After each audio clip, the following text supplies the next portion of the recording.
SAT, I think, as an exam is like quite different from other exams. So we have poems coming in, so no other exam has poems in it, right? Correct. And we have DM, then we have this negative marking. So it's a complete different experience for the students, right? So given that how different the exam is, right? How should students prepare for this exam? So first, I will tell you why we are like this.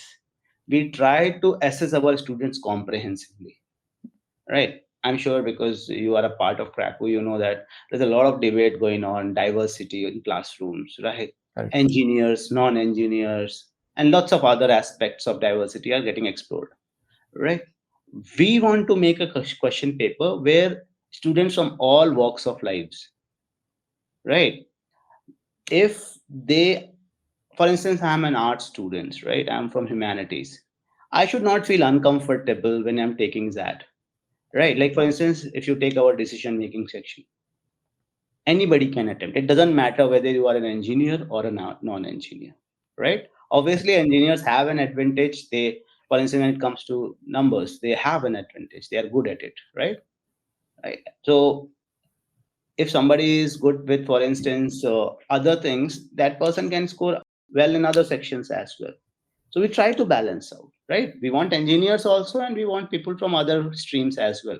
We want everybody to come to XLRI, right? So to actually give opportunity to everybody and to assess students comprehensively, we do that. Like when we give poems, also there is an objective behind giving a poem. Everybody can understand prose, but in your actual life, do you stick only to prose? You have to understand poetry, right? There's a huge music industry. Why do we listen to music at all if it is useless? Obviously it helps you, right?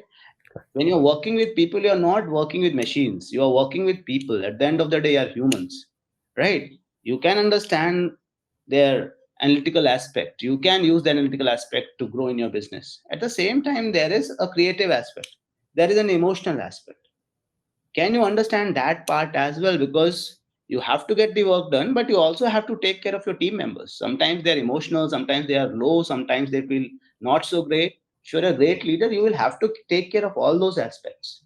And that is why we try to bring, for instance, poems, or try to understand, if you can understand how poetry is interpreted, right? So I guess because we live in a community or society where all types of people are required and needed, this exam helps us to assess our candidates on these dimensions.